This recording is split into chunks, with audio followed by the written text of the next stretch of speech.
Hi friends, good morning. Moonlight coaching centre में आप सभी का स्वागत है। इस समय हमारा चल रहा है प्रैक्टिस सेशन एक्टिव से पैसिव बनाना। तो आइए देखते हैं कैसे बनाते हैं एक्टिव से passive.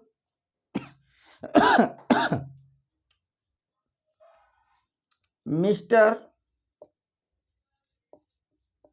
Gessler never compromised Mr. Gessler never compromised quality. Mr. Gessler never compromised quality। ये कहा एक्टिव में रखा है, इसका बनाना है पैसिव। तो मिस्टर गेस्लर क्या हो गया आपका सब्जेक्ट, नेवर क्या हो गया आपका एडवर्ब ऑफ फ्रीक्वेंसी, कंप्रोमाइज क्या हो गया है V2, क्वालिटी क्या हो गया ऑब्जेक्ट। जैसे कि मैंने आपको बताया था कि एक्टिव से जब कभी हम पैसिव बनाते हैं तो सबसे पहले ऑब्जेक्ट को सब्जेक्ट बना लेते हैं। तो हमने क्वालिटी को बना लिया सब्जेक्ट।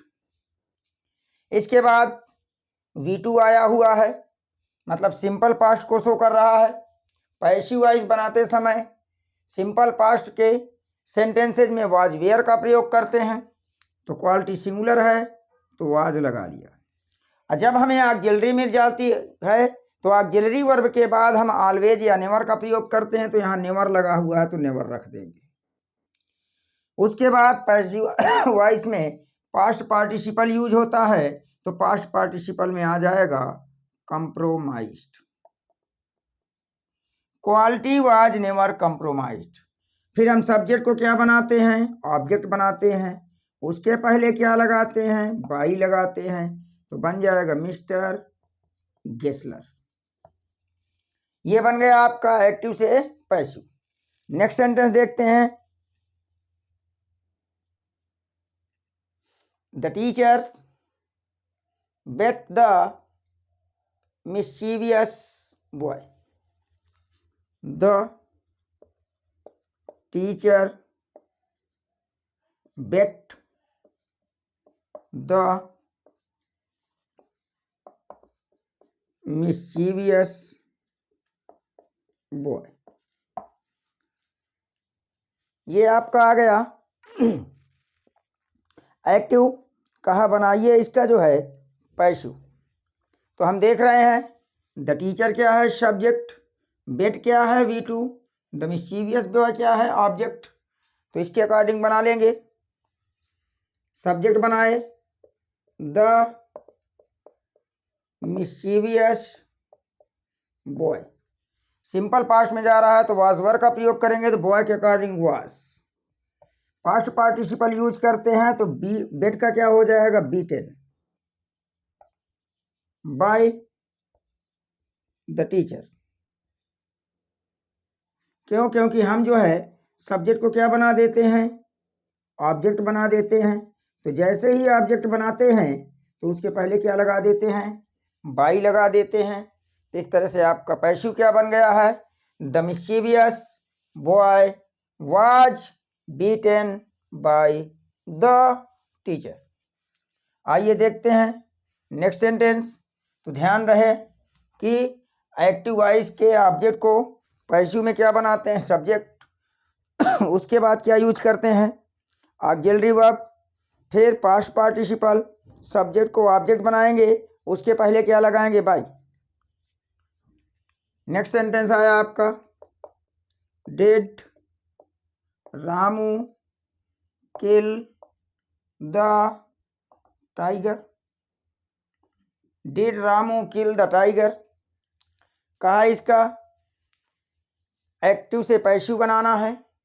तो मैंने कहा था कि एक्टिव से पैसिव बनाते समय हमें यह ध्यान देना है कि पैसिव हमारा उसी रूप में होना चाहिए जिस रूप में एक्टिव आएगा। असर्टिव होगा तो असर्टिव रूप में रखेंगे, इंट्रोगेटिव होगा तो इंट्रोगेटिव रूप में रखेंगे। तो यहाँ पर आप देख रहे हैं किल आपका V1 है तो डिड आपका ऑक्सिलरी वर्ब है। रामू सब्जेक्ट है, टाइगर ऑब्जेक्ट है। बनाएंगे इसका पैसिव। तो ऑक्सिलरी वर्ब से प्रारंभ हो रहा है एक्टिव, तो पैसिव भी ऑक्सिलरी वर्ब से प्रारंभ होना चाहिए। डिड ऑक्सिलरी वर्ब की तरह काम करता है, तो सेंटेंस आपका कहाँ जाएगा? सिंपल पास्ट में। तो सिंपल पास्ट में क्या लगाते हैं? वाज या वर। इसको बनाएंगे सब्जेक्ट टाइगर को, तो उसके अकॉर्डिंग क्या आ जाएगा? Was the tiger. इसके बाद पास्ट पार्टिसिपल यूज करेंगे, killed by Ramu. Was the tiger killed by Ramu? Next sentence पे आते हैं। Please put the book on the table. कहा बनाइए इसका पैसिव वॉइस। तो हम देख रहे हैं कि पुट क्या है? V1, और उसके पहले प्लीज क्या है? एडवर्ब। तो जो हम यहाँ पर देख रहे हैं कि सेंटेंस का प्रारंभ V1 से हो रहा है, उसके पहले प्लीज एडवर्ब रखा गया है पूरे सेंटेंस को क्वालिफाई करने के लिए। तो ऐसी स्थिति में सेंटेंस आपका कहाँ चला जाएगा? इंपरेटिव सेंटेंस में।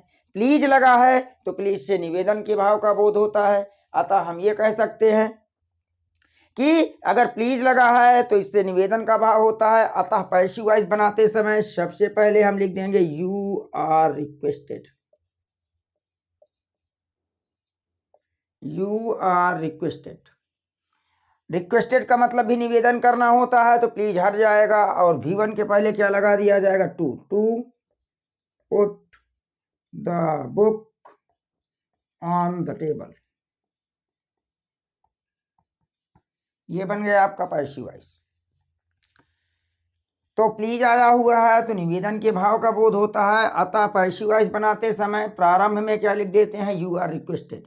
प्लीज को क्या करते हैं? हटा देते हैं और V1 के पहले क्या लगा देते हैं? टू लगा देते हैं। इस तरह से हम बना लेते हैं पैसिव वॉइस। नेक्स्ट सेंटेंस है, Rita can not do this work. तो यहां पर चला जाए तो रीता क्या है? सब्जेक्ट, कैन क्या है? मॉडल, नॉट क्या है? निगेटिव वर्ड, डू क्या है? V1, दिस क्या है? वर्क क्या है? ऑब्जेक्ट। अब हमको बनाना क्या है? पैसिव। तो जब पैसिव बनाना है तो ऑब्जेक्ट को सब्जेक्ट बनाइए। क्या बन जाएगा? This work. इसके बाद मॉडल्स आया हुआ है, तो मॉडल्स में चेंज नहीं किया जाता है, केवल शैल विल में परिवर्तन करते हैं according to person. Otherwise active voice में जो मॉडल होता है उसी को हम पैसिव वॉइस में रख देते हैं। तो क्या रख दिया? कैन, नॉट लगा है नॉट। और जब आपका मॉडल के बाद V1 दिखाई दे जाए तो ऐसी स्थिति में बी जोड़ते हैं। बी डू का third form, done by Rita. This work can not be done by Rita. ये बन गया आपका पैसिव वॉइस। नेक्स्ट सेंटेंस देखते हैं, ही नोज मी वेल। कहाँ बनाइए इसका पैसिव वॉइस? तो हम देख रहे हैं कि ये ही क्या है? सब्जेक्ट, नोज क्या है? V5, और मी क्या है? ऑब्जेक्ट। ये क्या है? आपका एडवर्ब। तो इस तरह से हम देखते हैं कि हमको बनाना क्या है? पैसिव बनाना है। तो ऑब्जेक्ट को सब्जेक्ट बनाइए। मी का सब्जेक्ट क्या होता है? आई। सिंपल प्रेजेंट में जा रहा है तो ये एम आर लगाते हैं, तो आई के साथ क्या लगाएंगे? एम। फिर मैंने कहा था कि यदि सेंटेंस में वेल या वेरी वेल दिखाई देता है तो वेल दिख जाए तो उसको हम जो है क्या करते हैं? पास्ट पार्टिसिपल के पहले रखते हैं। तो यहाँ पर हम क्या करेंगे? वेल को उठा के यहाँ ले आएंगे। पास्ट पार्टिसिपल इसका बनाएंगे, तो नो का पास्ट पार्टिसिपल क्या होता है? नाउन। नॉन हो गया है। फिर मैंने कहा कि एक्टिव के सब्जेक्ट को पैसिव में ऑब्जेक्ट बनाते हैं, उसके पहले बाई लगाते हैं, लेकिन हमेशा बाई नहीं लगाते हैं। यदि आपको पैसिव वॉइस में नॉन मिलता है तो नॉन के बाद हम टू लिखते हैं, उसके बाद फिर जो है आपका ऑब्जेक्ट लगा लिखते हैं। तो ऐसी स्थिति में क्या हो जाएगा? To him. तो यदि कि आपको वेल या वेरी वेल सेंटेंस में दिखता है तो पैसिव वॉइस बनाते समय विल है तो विल को उठा करके पास्ट पार्टिसिपल के पहले रख दीजिए। यदि वेरी विल है तो वेरी विल में से वेरी को हटा दीजिए, विल को जो है पास्ट पार्टिसिपल के पहले रख दीजिए, बन जाएगा आपका एक्टिव से पैसिव। फिर कहा हु राइट्स अ लेटर, कहा बनाइए इसका पैसिव। तो हम देख रहे हैं कि ये हु से प्रारंभ हो रहा है, हु हमारा एक क्वेश्चन वर्ड है तो सेंटेंस हमारा इंट्रोगेटिव बन चुका है, तो पैसिव वॉइस भी इंट्रोगेटिव सेकेंड टाइप ही बनना चाहिए। जैसा कि हम जानते हैं कि हु का ऑब्जेक्ट क्या होता है, हुम, और ऑब्जेक्ट से पहले क्या लगाते हैं, बाई, तो हमने क्या लिख दिया, बाई हुम। अब ये आपका ऑब्जेक्ट है, इसको बनाएंगे सब्जेक्ट, तो बाई हुम, तो इसके बाद यहाँ पर इसके अनुसार क्या आ जाएगा, is a letter written, by whom is a letter written, ये बन गया आपका पैसिव वॉइस। नेक्स्ट सेंटेंस देखते हैं,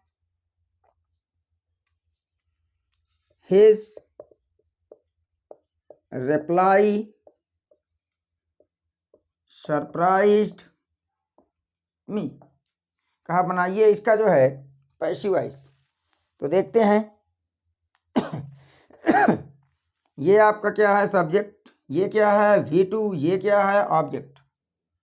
तो ऑब्जेक्ट को बनाइए, सब्जेक्ट क्या बनेगा, आई, V2 है तो क्या लगा देंगे, वाज। सरप्राइज का पास्ट पार्टिसिपल क्या होता है, सरप्राइज्ड। इसके बाद जैसे कि हमने कहा सब्जेक्ट को ऑब्जेक्ट बनाइए और उसके पहले क्या लगा देना है, बाई लगा देना है। अभी आपको बताया गया कि नॉन मिलेगा तो नॉन के बाद टू लगाना है, तो उसी प्रकार से कहीं सरप्राइज्ड मिल जाए तो सरप्राइज के बाद क्या लगाना, at, surprised at his reply. तो हम इस तरह से देख रहे हैं, ये आपका जो है कुछ सेंटेंस हो गया है। आइए और सेंटेंसेज भी देखते हैं। तो अच्छे से प्रैक्टिस करेंगे तो एग्जाम किसी भी प्रकार का हो, पैसिव वॉइस में कभी कोई प्रॉब्लम नहीं आएगी। जैसे कहा गया, please keep to the left, कहा बनाइए सेंटेंस का पैसिव वॉइस। तो देख रहे हैं प्लीज मिल गया है, बिना कुछ सोचे समझे क्या लिख देंगे, यू आर रिक्वेस्टेड। फिर मैंने कहा प्लीज को हटा देना है, V1 से पहले टू लगा देना है, तो क्या हो जाएगा, to keep to the left, ये बन गया आपका पैसिव वॉइस। नेक्स्ट सेंटेंस देखते हैं, एवरीबडी नोज हिम, कहा बनाइए इसका पैसिव। सब्जेक्ट है, V5 है, ऑब्जेक्ट है। ऑब्जेक्ट को बनाएंगे सब्जेक्ट, तो हिम का सब्जेक्ट क्या होता है, ही। सिंपल प्रेजेंट में जा रहा है तो क्या लगाएंगे, इज। नोज का पास्ट पार्टिसिपल क्या हो जाएगा, नॉन। मैंने कहा नॉन मिले तो प्रीपोजिशन क्या यूज करना है, टू। सब्जेक्ट को क्या बनाना है, ऑब्जेक्ट, बन गया एवरीबडी। अब आपका एवरीबडी अनक्लियर सब्जेक्ट है, हम चाहें तो इसको जो है छिपा भी सकते हैं, तो इसका एक पैसिव और बन जाएगा, क्या बन जाएगा, ही इज नॉन टू, ये भी इसका पैसिव बन जाएगा, क्योंकि अनक्लियर सब्जेक्ट को हम जो है क्या करते हैं, छिपा देते हैं।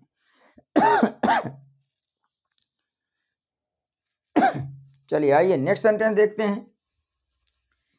तो एक्टिव से पैसिव बहुत आसान टॉपिक है, इसमें ज़्यादा प्रॉब्लम्स नहीं होती है, बस थोड़ा सा समझ में आ जाए तो हम आसानी से करते हुए चले जाएंगे। जैसे नेक्स्ट सेंटेंस देखते हैं। नेक्स्ट सेंटेंस क्या कहता है,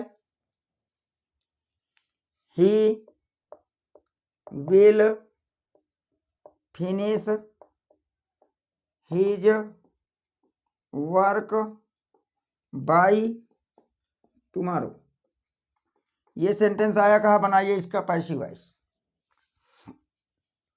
ही क्या है सब्जेक्ट, विल क्या है मॉडल, फिनिश क्या है V1, हिज वर्क क्या है ऑब्जेक्ट, और बाय टुमारो क्या है अदर वर्ड। आइए बनाते हैं इसका पैसिव, देखते हैं।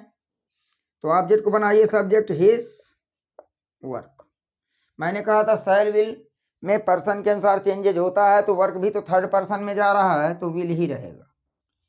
फिर मॉडल मिल जाता है तो मॉडल के बाद जोड़ते क्या है बी। फिर पास्ट पार्टिसिपल लाते हैं तो फिनिश का पास्ट पार्टिसिपल क्या हो जाएगा फिनिश्ड। इसके बाद सब्जेक्ट को क्या बनाते हैं ऑब्जेक्ट। उसके पहले क्या लगाते हैं बाय हिम। यहाँ पर देखो मिल गया बाय टुमारो, तो चाहे तो हम यहाँ पर बाय टुमारो ही लिख दें और चाहे तो ये कह दे कि हमको करना क्या है कि बाई को हम कॉमन ले लेते हैं, केवल लिख क्या देंगे टुमारो। तो इस तरह से ये हमारा क्या बन गया है पैसिव वॉइस। आइए देखते हैं जो है नेक्स्ट सेंटेंस।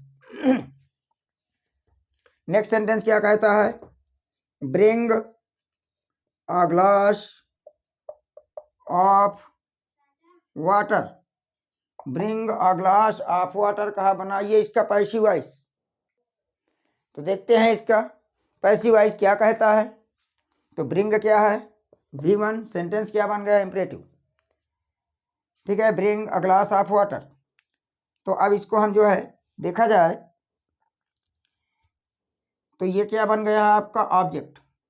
हम बिना कुछ सोचे समझे क्या लग सकते हैं लेट। उसके बाद ऑब्जेक्ट लाएंगे अ ग्लास ऑफ वाटर, जोड़ेंगे क्या B.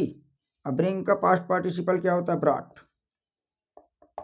A glass of let a glass of water be brought. चाहे तो इसको हम भावार्थ के अनुसार भी बना सकते हैं। जैसे यहाँ पर कह दिया जाए V1 है अ ग्लास ऑफ वाटर, कहा मुझे एक गिलास पानी दो। तो अगर आदेश दे रहा है तो हम यहाँ पर लिख सकते हैं, दूसरा पैसिव बना सकते हैं यू आर ऑर्डर्ड। फिर मैंने कहा था कि जैसे यू आर ऑर्डर्ड है, यू आर एडवाइज्ड है, यू आर रिक्वेस्टेड है, तो इनको लिखने के बाद जो है V1 के पहले टू लगा देते हैं, to bring a glass of water. ये बन गया आपका पैसिव वॉइस। तो इस तरह से हम देख रहे हैं कि एक्टिव से पैसिव बनाना बहुत आसान है। बस थोड़ा सा ध्यान देना है कि कहाँ कौन सा है, सेंटेंस पहचान लें, ऑक्सिलरी वर्ब उसी के अकॉर्डिंग लगा लें, आराम से बन जाता है। आइए देखते हैं नेक्स्ट सेंटेंस।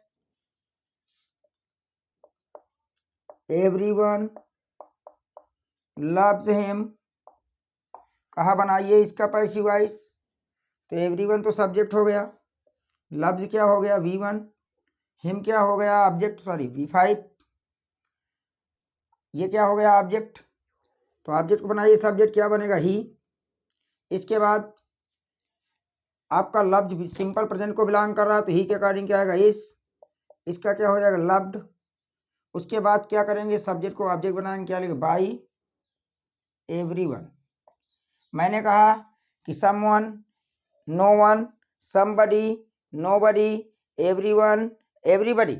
यदि ऐसे सेंटेंसेज जब में आपको सब्जेक्ट दिख जाते हैं, ये सब्जेक्ट बन जाते हैं, तो इन्हें हम क्या करते हैं कि पैसिव वॉइस में रिमूव कर देते हैं। क्यों? क्योंकि ये अनक्लियर सब्जेक्ट हैं।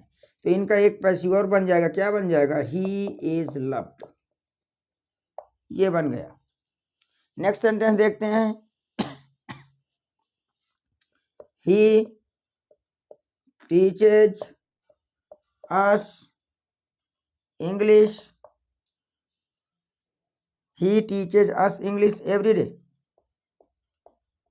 अब इसका बनाना है पैसिव। तो ही तो सब्जेक्ट, टीचेज V5, अस ऑब्जेक्ट, इंग्लिश भी ऑब्जेक्ट। तो अस आपका इनडायरेक्ट ऑब्जेक्ट, इंग्लिश आपका डायरेक्ट ऑब्जेक्ट, एवरी डे क्या हो गया है अदर वर्ड। मैंने कहा था कि यदि सेंटेंस में एक नहीं दो ऑब्जेक्ट मिल जाते हैं तो ऐसी स्थिति में हमें जो है डायरेक्ट ऑब्जेक्ट को सब्जेक्ट बना करके पैसिव वॉइस बनाना चाहिए। तो डायरेक्ट में क्या है इंग्लिश, इंग्लिश बना दिया, V5 है क्या लगा दिया इज लगा दिया। उसके बाद टीच का थर्ड फॉर्म क्या हो जाएगा टॉट हो जाएगा।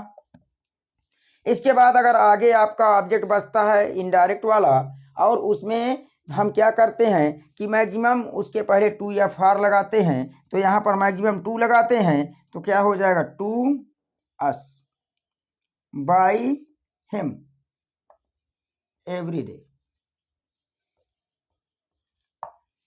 तो इस तरह से हमने कुछ सेंटेंसेस देखे, कुछ सेंटेंसेस में प्रैक्टिस की है। यदि कंटेंट आपको अच्छा लगता है और अच्छा बताया जा रहा है, समझाया जा रहा है, तो वीडियो को लगातार देखिए, आपकी इंग्लिश में बहुत ही सुधार आने वाला है। तो ठीक है, मिलते हैं अब नेक्स्ट क्लास में।